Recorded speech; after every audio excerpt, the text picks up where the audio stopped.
Saudara, saudara. Saya mau nanya nih, boleh nggak?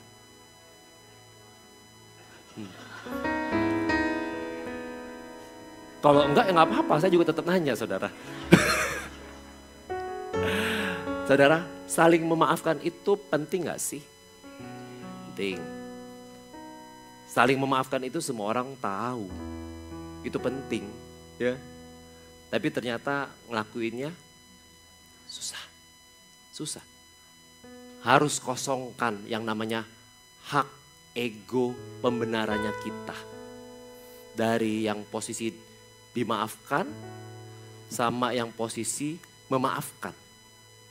Minta maaf itu gak menjadikan saudara sebagai orang yang lebih lemah. Meminta maaf terlebih dahulu. Mungkin saudara sebenarnya bukan satu-satunya orang yang salah sih dalam permasalahan itu. Bisa jadi sebenarnya yang salah rame-rame. Tapi kalau saudara duluan minta maaf, itu bukan tanda kelemahan sebenarnya. Tapi justru tanda kekuatan hati saudara.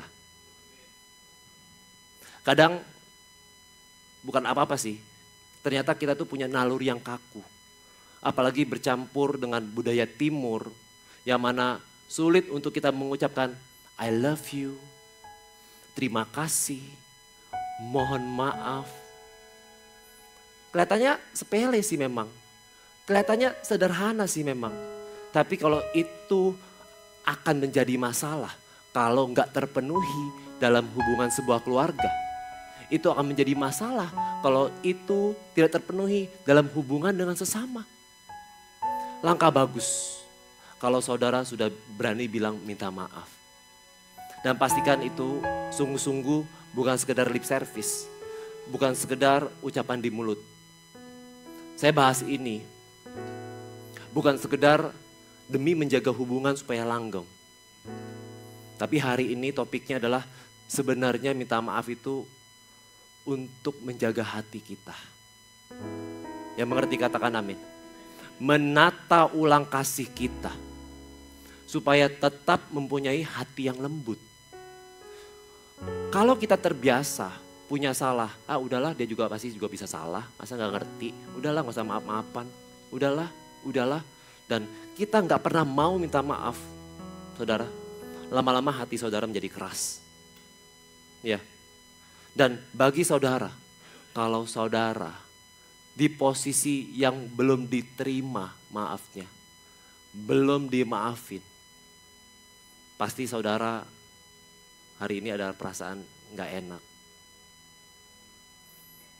Ngeganjel, ya gak sih? Melelahkan hidup kita. Kenapa sih? Kok gak beres-beres? Kayak bimbingan skripsi yang gak kelar-kelar. Padahal udah 10 kali pertemuan. Ya kan? Saudara jadi bergumul. Topiknya itu terus. Dipenuhi rasa bersalah dan penyesalan. Gak mudah memang. Tapi setidaknya saya mau bilang begini kepada saudara yang kalau di posisi itu. Setidaknya saudara sudah minta maaf.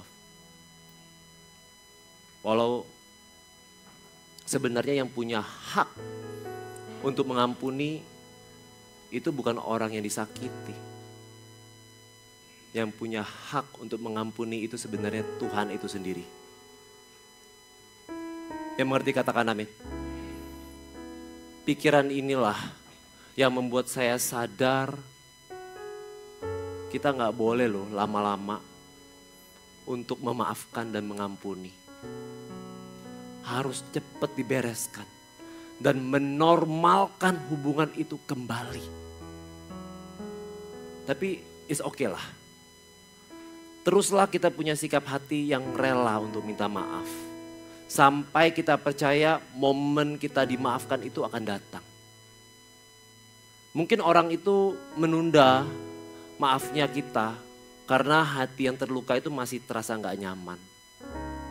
Mungkin dia ingin kita mengerti luka dia yang begitu dalam. Gak apa-apa. Saudara, kasihlah ruang untuk dia mengalami proses itu. Yang penting saudara sudah rendah hati terlebih dahulu untuk mengasihi. Pikiran Yesus sudah ada dalam pikiran saudara. Amin. Kasih tepuk tangan yang paling meriah.